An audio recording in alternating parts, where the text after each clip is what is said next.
Hello friends, आज हम cover करने वाले हैं अपने साइंस का chapter 7 that is how do organism reproduce. ये क्लास अराउंड 25 मिनट्स की होगी, बट एनसीईआरटी का हम चैप्टर अच्छे से कवर करने वाले हैं। आज हम ये सारे टॉपिक्स स्टडी करेंगे। कॉन्सेप्ट्स हम एनिमेशन की हेल्प से समझेंगे एंड नोट्स आपको बुलेट पॉइंट्स में मिलेंगे सो दैट आप इजीली लर्न कर पाएं। आपको mind maps and learning tricks भी मिलेंगी जिससे आप फुल चैप्टर को इजीली रिवाइज कर पाएं एंड एग्जाम्पल्स को इजीली लर्न कर पाएं। Let's start. सबसे पहले हम देखते हैं कि रिप्रोडक्शन होता क्या है। Reproduction is the biological process by which organism produce new organism. Means biological process होता है जिसमें ऑर्गेनिज्म जो है वो न्यू ऑर्गेनिज्म को प्रोड्यूस करता है। ओके, इंसान प्रोड्यूस करेंगे गधे? No, new organism of similar kind, इंसानों जैसा ही दिखेगा। तो इसका कंप्लीट डेफिनेशन हुआ, reproduction is the biological process by which organism produce new organism of similar kind. Means doggy का बेबी डॉगी जैसा दिखेगा, बर्ड का बेबी बर्ड जैसा दिखेगा, एलिफेंट का बेबी एलिफेंट जैसा दिखेगा। अब हम देखते हैं कि रिप्रोडक्शन इंपॉर्टेंट क्यों होता है। ये कोई एसेंशियल राइट प्रोसेस नहीं है जिसके बिना हम जिंदा ना रह पाए, जैसे कि न्यूट्रिशन, रेस्पिरेशन या एक्सक्रीशन। तो ऑर्गेनिज्म इस पे एनर्जी क्यों वेस्ट करे? Let's see. ऑर्गेनिज्म हमेशा के लिए तो जिंदा रह नहीं सकते, कोई अमर तो होता नहीं है।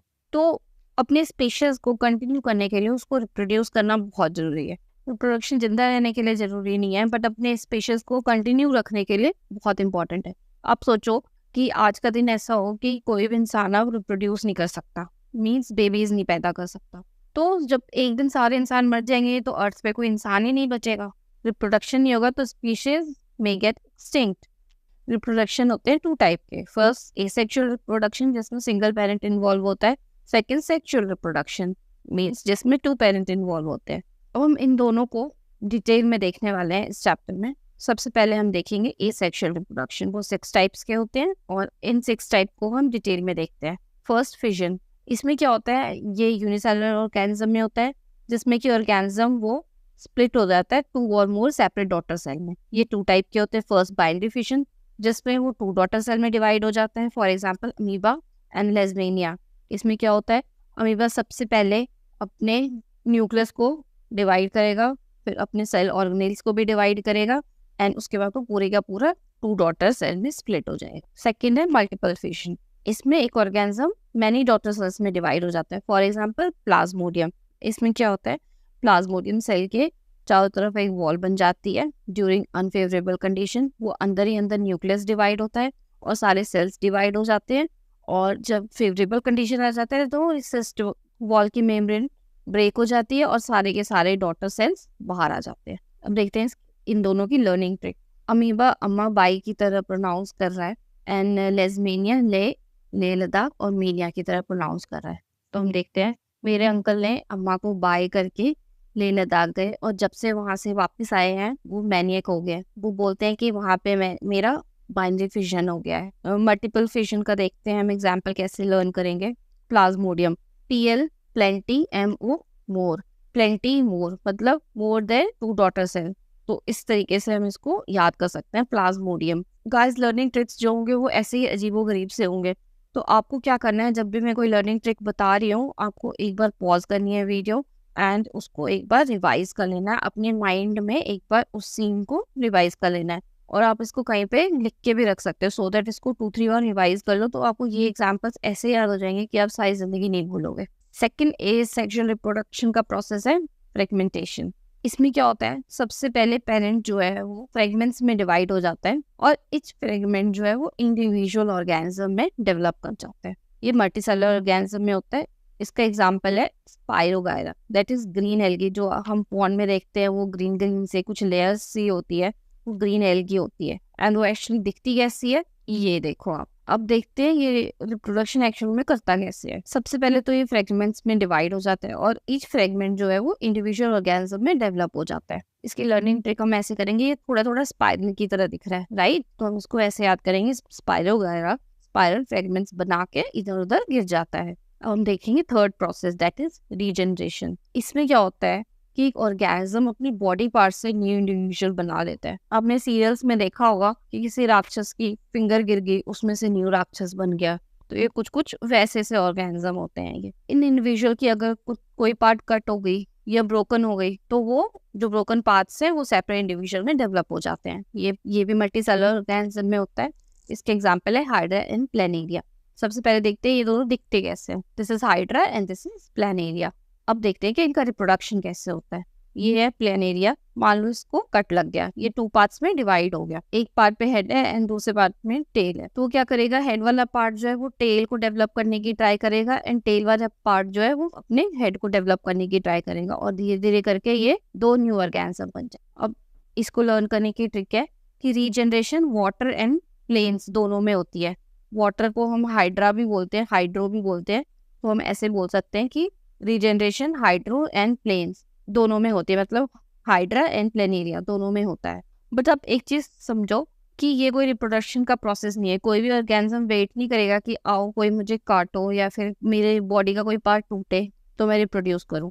ये जो ऑर्गेनिज्म होते हैं ये एक इनकी एबिलिटी होती है, बट ये रिप्रोडक्शन और भी मेथड से कर सकते हैं। फॉर एग्जाम्पल हाइड्रा जो रीजनरेशन प्रोसेस से भी रिप्रोड्यूस कर सकता था वो बटिंग से भी कर सकता है। बटिंग में क्या होता है, सेल डिवीजन होती है और वो एक बर्ड की फॉर्म में सेल डिवीजन होती है। मतलब आप ये समझ लो कि एक बर्ड निकल रहा है उसकी बॉडी से, फिर वो धीरे धीरे वो बर्ड एक टाइनी इंडिविजुअल में डेवलप हो जाता है और जैसे ही वो इंडिविजुअल थोड़ा मैच्योर हो जाता है तो वो इंडिविजुअल अपने पेरेंट बॉडी से डिटैच हो जाता है और एक इंडिपेंडेंट ऑर्गेनिज्म बन जाता है। अब इसके एग्जाम्पल है ईस्टर्न हाइड्रा, जिसको हम ऐसे याद करेंगे, ईस्टरडे, येस्टरडे मीन्स ईस्टरडे मैं हाइड्रा पार्क गया मीन्स वाटर पार्क गया, वहां पे बहुत सारे लोटस बर्ड्स देखे। आपको पता है जो ब्रेड पे मोल्ड्स लगे होते हैं वो कैसे दिखते हैं, ऐसे दिखते हैं। और इनमें रिप्रोडक्शन कैसे होती है, इनमें होती है asexual reproduction, fifth method of asexual reproduction. इसमें क्या होता है, पेरेंट ऑर्गेनिज्म जो है वो स्पोर्स प्रोड्यूस करते हैं जो कि एक न्यू ऑर्गेनिज्म में डेवलप हो सकते हैं। अब देखते हैं ये कैसे दिखते हैं। ये हाइफा जो कि थ्रेड लाइक स्ट्रक्चर होता है और सेकेंड पार्ट होता है इसका स्पोरेंजिया जो कि रिप्रोडक्टिव पार्ट होता है। इसमें स्पोर्स होते हैं, स्पोरेंजिया रैप्चर होता है एंड वो बहुत सारे स्पोर्स एयर में रिलीज कर देता है। एयर में स्पोर्स अच्छे से फैल जाते हैं और जैसे ही उनको फेवरेबल कंडीशन मिलती है मीन्स मॉइस्ट सरफेस मिलता है वहां पे वो ग्रो कर जाते हैं। अब इसको हम लर्न कैसे करेंगे। स्पोर्स जो है कुछ कुछ पिंपल के जैसे दिख रहे हैं एंड पिंपल्स में क्या होते हैं, पस। तो स्पोर्स का एग्जाम्पल है राइजोपस। अब ये हमारा है last method of asexual reproduction, जिसको कहते हैं वेजिटेटिव प्रोपगेशन। वेजिटेटिव कुछ कुछ आपको लग रहा है वेजिटेबल से रिलेटेड, तो एक्चुअल में ये प्लांट से ही रिलेटेड है। ये एसेक्सुअल मेथड प्लांट्स के लिए है, जो कि प्लांट्स अपने वेजिटेटिव पार्ट्स जैसे कि लीव, स्टेम एंड रूट से रिप्रोड्यूस करता है। 2 टाइप के होते हैं, नेचुरल एंड आर्टिफिशियल। नेचुरल जो कि ह्यूमन इंटरफेरेंस के बिना होता है, for example leaves of Bryophyllum. इसमें क्या होता है, लीव्स के ऊपर बर्ड्स निकल आते हैं छोटे छोटे से, और जब वो बर्ड्स जमीन पे गिरते हैं तो वही बर्ड्स एक न्यू प्लांट में डेवलप हो जाते हैं। एंड आर्टिफिशियल मेथड जो है वो ह्यूमन करता है by cutting, grafting, layering and tissue culture. इसके एग्जांपल्स हैं rose, sugar cane, grapes, banana, orange and jasmine. आपको मैं एक बात बता दूं, प्लांट जो है वो सेक्सुअली भी रिप्रोड्यूस कर सकता है एंड एसेक्सुअली भी। तो एसेक्सुअल रिप्रोडक्शन के कुछ एडवांटेज हैं। प्लांट्स जब सीड प्रोड्यूस नहीं कर सकता है मींस सेक्सुअली रिप्रोड्यूस नहीं कर सकता है, तब एसेक्सुअल मेथड यूज कर सकते हैं। और इस केस में क्या होगा, जो प्लांट प्रोड्यूस होगा वो बिल्कुल अपने पेरेंट प्लांट की तरह होगा जेनेटिकली। अगर हम स्पेसिफिक कैरेक्टरिस्टिक किसी प्लांट में चाहते हैं तो हम उसको एसेक्सुअली न्यू प्लांट डेवलप कर सकते हैं जिसमें कि सेम टू सेम कैरेक्टरिस्टिक्स। अब हम एक बार रिकैप ले लेते हैं। एसेक्सुअल रिप्रोडक्शन के कौन कौन से मेथड हैं, 6 मेथड्स हैं। फर्स्ट फिशन, इसके 2 टाइप्स होते हैं। बाइनरी, जिसका एग्जाम्पल अमीबा एंड लेस्बिनिया। मेरे अंकल अम्मा बाई कह के ले लद्दाख चले गए, वहां से जब वापस आए हैं तो मैनियक हो गए हैं और वो बोलते रहते हैं कि मेरा तो बाइनरी फिशन हो गया है। सेकेंड टाइप है मल्टीपल, इसका एग्जाम्पल है plasmodium, PL and MO, plenty, more, मतलब मल्टीपल। सेकेंड मेथड है फ्रेगमेंटेशन, इसका एग्जाम्पल है स्पाइरोगायरा। स्पाइरोगायरा स्पाइरल की तरह फ्रेगमेंट्स बना के इधर उधर गिर गया। थर्ड मेथड है रीजनरेशन, इसका एग्जाम्पल है hydra and planaria. Regeneration hydra means water and planes दोनों में होता है। फोर्थ मेथड है बडी, इसका एग्जाम्पल है east and hydra. Easter day में हाइड्रा पार्क गया, वहां मैंने बहुत सारे लोटस बर्ड्स देखे। फिफ्थ मेथड है स्पोर फॉर्मेशन, इसका एग्जाम्पल है राइजोपस। स्पोर्स जो है वो पिंपल की तरह दिखते हैं तो, और पिंपल्स में होते हैं पस। स्पोर्स का स्पोर फॉर्मेशन का एग्जाम्पल है राइजोपस। वेजिटेटिव प्रोपगेशन, ये नेम से ही बता रहा है कि ये प्लांट्स में होता है एंड इसके 2 टाइप होते हैं। नेचुरल, उसका एग्जाम्पल है ब्रायोफाइलम लीव्स, एंड सेकंड है आर्टिफिशियल, उसका एग्जांपल है रोज एंड शुगर केन। अब हम देखेंगे सेक्सुअल मोड ऑफ रिप्रोडक्शन। इसमें क्या होता है, 2 पेरेंट्स मिलके ऑफस्प्रिंग प्रोड्यूस करते हैं। जनरली एक पेरेंट मेल होता है एंड दूसरा पेरेंट फीमेल होता है। वो पेरेंट्स जो है वो एक एक गैमीट कंट्रीब्यूट करते हैं और वो गैमीट फ्यूज होके जायगोट बनाता है। लेट्स सी, फीमेल पेरेंट ने एक गैमेट प्रोड्यूस किया, मेल पेरेंट ने एक गैमेट प्रोड्यूस किया, और ये gamete production cell division meiosis से होती है। फिर दोनों गैमेट्स जो है वो कंबाइन होके जायगोट बनाते हैं। गैमेट्स को जर्म सेल, सेक्स सेल या रिप्रोडक्टिव सेल भी कहते हैं। अब ये N और 2N की क्या स्टोरी है वो देखते हैं। जर्म सेल्स होते हैं या सेक्स सेल्स होते हैं, ये स्पेशलाइज सेल होते हैं जिसमें जनरल जो बॉडी सेल्स हैं उसके हाफ नंबर ऑफ क्रोमोसोम्स होते हैं। मीन्स अगर जनरल बॉडी सेल में 10 क्रोमोसोम होंगे तो सेक्स सेल में ओनली हाफ, मतलब 5 क्रोमोसोम्स होंगे। और ये अचीव कैसे किया जाता है, by cell division called meiosis. अब हर एक ऑर्गेनिज्म में डिफरेंट नंबर ऑफ क्रोमोसोम्स होते हैं। फॉर एग्जाम्पल पी प्लांट में 14 क्रोमोसोम्स होते हैं, हाउस फ्लाई में 12 क्रोमोसोम्स होते हैं, एलिफेंट में 56 क्रोमोसोम होते हैं, और हम ह्यूमन बीइंग में 46 क्रोमोसोम्स होते हैं। तो we will take example of human being. Okay, अब एक जर्म सेल फीमेल ने प्रोड्यूस करा, एक जर्म सेल मेल ने प्रोड्यूस करा। अब इसमें नंबर ऑफ क्रोमोसोम्स देखो 23 है ओनली। हमने देखा कि ह्यूमन में 46 क्रोमोसोम होते हैं, बट जो जर्म सेल है उसमें हाफ होंगे, मतलब 23 क्रोमोसोम्स होंगे। 23 क्रोमोसोम मेल जर्म सेल में, 23 क्रोमोसोम फीमेल जर्म सेल में, और वो कंबाइन होके बनाएंगे जायगोट जिसमें होंगे 46 chromosome, means 23 pairs of chromosomes होंगे। तो ये जायगोट जो है नॉर्मल सेल जितने क्रोमोसोम्स कंटेन करता है, तो we can say that zygote establishes the number of chromosome. Zygote ही डेवलप करता है, ग्रो करता है और एक ऑर्गेनिज्म फॉर्म कर लेता है। अब कुछ सिंपल ऑर्गेनिज्म होते हैं, उनके जर्म सेल भी ऑलमोस्ट सिमिलर ही होते हैं, बट जो कॉम्प्लेक्स ऑर्गेनिज्म होते हैं जिनकी बॉडी डिजाइन कॉम्प्लेक्स होती है, उनके जर्म सेल डिफरेंट होते हैं एंड स्पेशलाइज्ड होते हैं। एक जर्म सेल लार्ज होता है और उसमें फूड स्टोर होता है, जनरली वो फीमेल जर्म सेल होता है। दूसरा जर्म सेल वो स्मॉल होता है और मोटाइल होता है, और जनरली वो मेल जर्म सेल होता है। वो एक छोटा सा टॉपिक देखते हैं, एडवांटेज ऑफ सेक्सुअल रिप्रोडक्शन। हमने देखा कि एसेक्सुअल रिप्रोडक्शन में एक ही इंडिविजुअल कट के, फट के, फ्रेगमेंट होके न्यू इंडिविजुअल्स फॉर्म करते हैं। तो इसमें वेरिएशन बहुत थोड़ा सा होता है क्योंकि एक ही पेरेंट से इंडिविजुअल फॉर्म हुए। बट जो सेक्सुअल रिप्रोडक्शन होते हैं उसमें 2 इंडिविजुअल के डीएनए वो कंबाइन होते हैं और वो फॉर्म करते हैं जायगोट, और जायगोट से फॉर्म होता है फिर न्यू इंडिविजुअल। तो इसमें वेरिएशन ज्यादा होगी। हमने वेरिएशन बहुत इंपॉर्टेंट है फॉर सर्वाइवल ऑफ स्पीशीज, क्योंकि वो अलाउ करते हैं adaptation and survival in changing environment. हम कह सकते हैं कि एडवांटेज ऑफ सेक्सुअल रिप्रोडक्शन क्या क्या है, क्योंकि इसमें कॉम्बिनेशन ऑफ डीएनए से न्यू ऑर्गेनिज्म फॉर्म होता है, तो इसमें वेरिएशन ज्यादा होता है और इवोल्यूशन और एडेप्टेशन के चांसेस भी ज्यादा रहते हैं। और इसकी वजह से क्या होता है, जो सेक्सुअल रिप्रोडक्शन वाले स्पीशीज हैं वो लॉन्ग सर्वाइव करती है। अब हम देखेंगे sexual reproduction in flowering plant. सबसे पहले हम देखते हैं फ्लावर्स के कितने parts. First petal, second sepal, third आया हमारा स्टिग्मा, स्टाइल एंड ओवरी। तीनों के तीनों मिलके बनाते हैं पिस्टल, एंड फिर आया हमारा फिलामेंट एंड एंथर, दोनों मिलके बनाते हैं स्टेमन।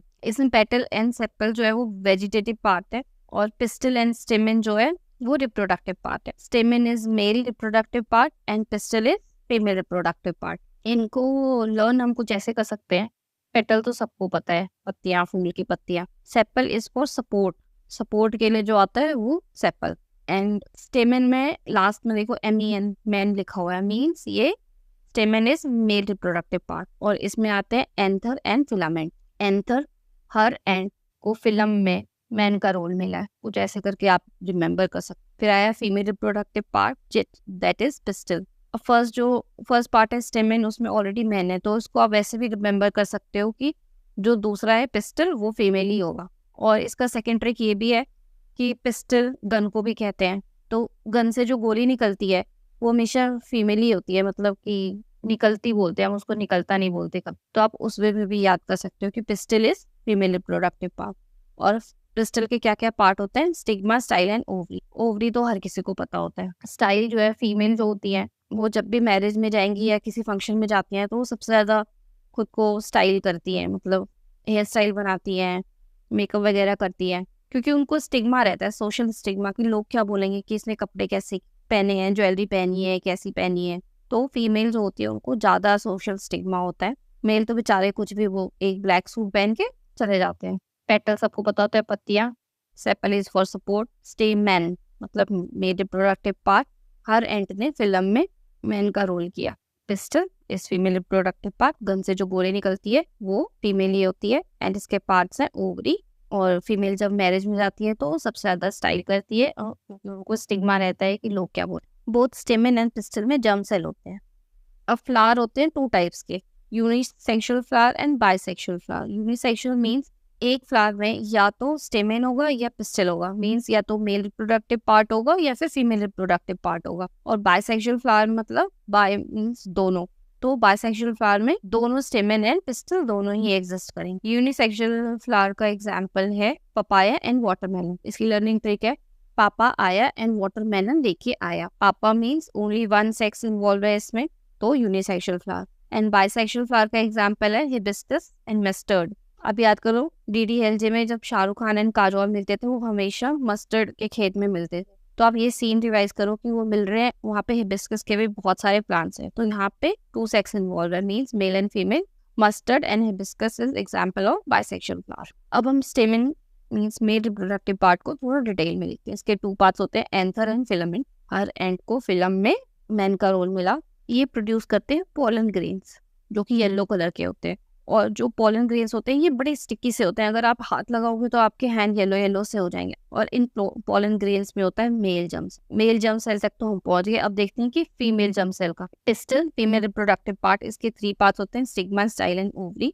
स्टिग्मा होता है सबसे ऊपर वाला part, that is terminal part जो कि स्टिकी होता है थोड़ा सा। एंड स्टाइल हो गया मिडल वाला पार्ट, एंड ओवरी है लास्ट का बॉटम पार्ट। ओवरी में होते हैं ओव्यूल्स एंड ओव्यूल्स में होते हैं egg cell, that is female germ cell. हमें दोनों मिल गए, मेल जर्म सेल कहाँ होते हैं और फीमेल जर्म सेल कहाँ होते हैं। अब देखते हैं कि ये इनका फर्टिलाइजेशन कैसे होता है। तो फर्टिलाइजेशन के लिए पोलन ग्रेन्स को पहले फीमेल तक पहुंचना पड़ेगा, है ना। Transferring of pollen grain from male anther to the female stigma is called pollination. ये 2 टाइप के होते हैं। सेल्फ पॉलिनेशन, इसमें क्या होता है, सेम ही फ्लावर में जब पोलन ग्रेन एंथर से स्टिग्मा पे जाए तो उसको बोलते हैं सेल्फ पॉलिनेशन। सेल्फ पॉलिनेशन किस फ्लावर में होंगे, बाइसेक्सुअल फ्लावर में होंगे, इसमें बोथ स्टेमन एंड पिस्टल प्रेजेंट है। तो ये देखो एजेंट सेम ही फ्लावर के एंथर से पोलन ग्रेन उठा के उसी फ्लावर के स्टिग्मा पे रख देता है।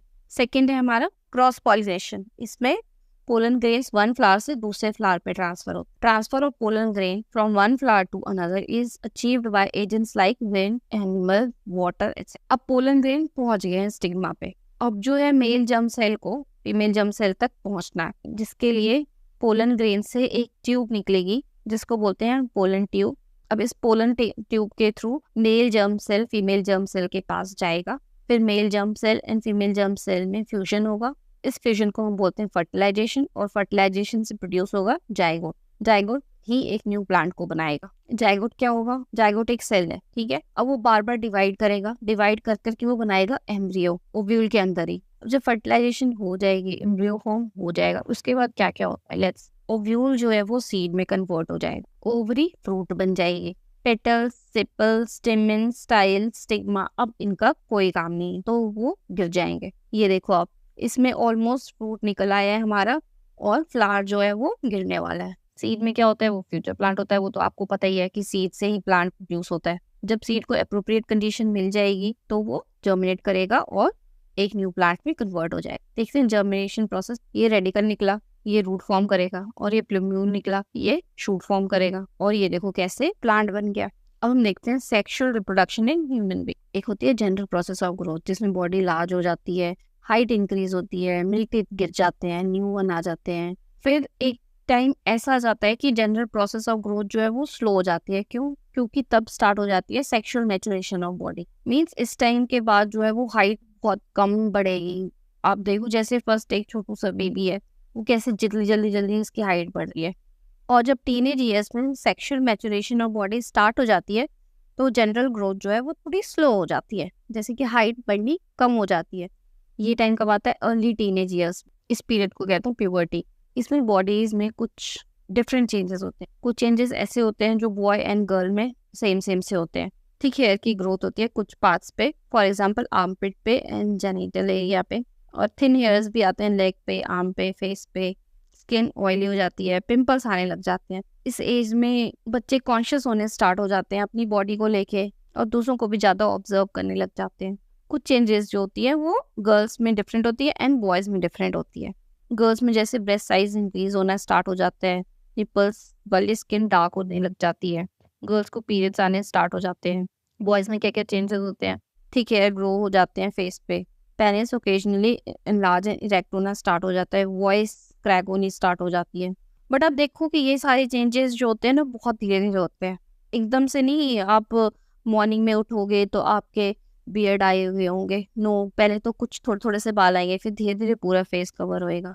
और ये जो चेंजेस हैं हर एक पर्सन में डिफरेंट डिफरेंट टाइम पे आते हैं, किसी को 14 ईयर्स में आने स्टार्ट हो जाएंगे, किसी को 16 ईयर्स में आने स्टार्ट होएंगे। और ये चेंजेस हर किसी में डिफरेंट भी होते हैं, किसी को ज़्यादा हेयर आएंगे, किसी को कम हेयर आएंगे। ये सारी चेंजेस जो है वो शो करते हैं कि बॉडी जो है वो सेक्सुअली मैच्योर होना स्टार्ट हो गई है। सेक्सुअली मैच्योर होना मीन्स कि बॉडी जो है वो स्पेशल टिश्यू डेवलप करना स्टार्ट कर दिया है, जिससे कि जर्म सेल क्रिएट होंगे और जो कि सेक्सुअल रिप्रोडक्शन में पार्टिसिपेट करेंगे। सबसे पहले हम देखते हैं मेल रिप्रोडक्टिव सिस्टम। इसके 2 पोर्शन होते हैं। फर्स्ट, जो कि जर्म सेल प्रोड्यूस करता है, that is testis. Testis located कहाँ होता है? वो स्क्रोटम में लोकेटेड होता है आउटसाइड द बॉडी, क्योंकि जो जर्म सेल ये प्रोड्यूस करता है उसके लिए टेम्परेचर चाहिए लेस देन बॉडी टेम्परेचर, इसलिए वो उसको अलग से बॉडी के आउटसाइड रखता है और वहाँ पे उसके अकॉर्डिंग टेम्परेचर मेंटेन करता है। फंक्शन क्या है टेस्टिस का? सबसे पहले तो मेल जर्म सेल प्रोड्यूस करना। मेल जर्म सेल को हम स्पर्म या मेल गैमेट भी बोलते हैं। स्पर्म होते क्या है? ये छोटी सी बॉडी होती है और नीचे एक टेल होती है, जिससे जो उसको मोटाइल बनाती है। एंड सेकेंड फंक्शन टेस्टिस का होता है, वो सिक्रीट करता है टेस्टोस्टेरोन हार्मोन, जो कि फॉर्मेशन ऑफ स्पर्म को रेगुलेट करता है। एंड जो चेंजेस बॉयज में आते हैं वो इसी हार्मोन्स की वजह से आते हैं। सेकेंड पोर्शन होता है मेल रिप्रोडक्टिव सिस्टम का, जो कि डिलीवर करता है जर्म सेल को to the site of fertilization. Sperm की डिलीवरी कहाँ से होती है? इसमें देखो एक पाइप सी निकल रही है, उसको कहते हैं वास डिफरेंस, ठीक है, जो कि आगे जाके यूनाइट हो जाती है यूरेथ्रा से। यूरेथ्रा एक ट्यूब होती है जो कि यूरिनरी ब्लैडर से कनेक्ट होता है। आप देखो यूरेटर के थ्रू ब्लैडर में यूरिन स्टोर होता है एंड यूरेथ्रा के थ्रू वो बाहर आ जाता है। वास डिफरेंस भी यूरेथ्रा में ही जाके कनेक्ट होता है। मीन्स यूरिन एंड स्पर्म के लिए एक ही पैसेज है बाहर निकलने का, दैट इज यूरेथ्रा। अब 2 ग्लैंड्स होते हैं, prostate gland, seminal vesicle gland. ये दोनों जो है वो कुछ सिक्रीशन व्हाइट फ्लूइड सा निकालते हैं, जिसकी वजह से स्पर्म को ट्रांसपोर्ट करना इजी हो जाता है। एंड ये फ्लूइड जो है वो स्पर्म को न्यूट्रिशन भी प्रोवाइड करते हैं। इन शॉर्ट, स्पर्म टेस्टिस में प्रोड्यूस होता है और वास डिफरेंस से होता हुआ वो यूरेथ्रा में जाता है और यूरेथ्रा के थ्रू वो बाहर निकल जाता है। और स्पर्म की हेल्प करते हैं फ्लूइड जो कि prostate gland and seminal vesicle से निकले हुए होते हैं। एंड वो फ्लूइड जो है स्पर्म को ट्रांसपोर्टेशन में हेल्प करते हैं और उनको न्यूट्रिशन भी प्रोवाइड करते हैं। मेल रिप्रोडक्टिव सिस्टम को हम कुछ इस तरीके से रिमेम्बर कर सकते हैं। टीचर ने सारे स्टूडेंट्स को एक्सक्लूड करने के लिए एक सरप्राइज टेस्ट रखा, जिसमें उसने वास के ऊपर डिफरेंस लिखने को बोला एंड यूरिया के ऊपर थोड़ी लाइंस लिखने को बोली, और जो भी सबसे अच्छा लिखेगा वो सेमीफाइनल में पहुंचेगा और उसको पूरा स्टेट एज प्राइज मिलेगा। अब हम देखेंगे फीमेल रिप्रोडक्टिव सिस्टम। इसमें 2 ओवरी होती हैं, ठीक है, जो कि प्रोड्यूस करते हैं फीमेल जर्म सेल, जिसको हम एग या ओवम भी कहते हैं। ओवरीज में already thousands of immature eggs होते हैं। प्यूबर्टी स्टार्ट होती है, ये एग्स धीरे धीरे मैच्योर होना स्टार्ट हो जाते हैं और 1 egg every month ovary produce करती है। फिर सेकंड पार्ट है हमारा ओविडक्ट, जिसके थ्रू एग बाहर निकलता है, इसको फिलोपियन ट्यूब भी बोलते हैं। फिर फिलोपियन ट्यूब के बाद आता है हमारा यूटेरस, जो कि बैग लाइक स्ट्रक्चर होता है, और यूटेरस जो है वो वजाइना में ओपन होता है और इसके ओपनिंग को कहते हैं सर्विक्स। अब हम देखते हैं फर्टिलाइजेशन होता कैसे। हमने देख लिया male germ cell and female germ cell कैसे प्रोड्यूस होते हैं। अब मेल जर्म सेल को फीमेल जर्म सेल के साथ फर्टिलाइज होना है, उसके लिए मेल जर्म सेल को फीमेल जर्म सेल के पास पहुंचना होगा, तो इसको हम बोलते हैं ट्रांसफर ऑफ जर्म सेल। ये कैसे कैसे हो सकता है? First, external release of germ cell from the bodies of individual. जैसे हमने देखा था कि फ्लावरिंग प्लांट में क्या हो रहा था, जर्म सेल एक फ्लावर में प्रोड्यूस हो रहा था और फिर वो पॉलिनेशन की हेल्प से फीमेल जर्म सेल के पास पहुंच रहा था।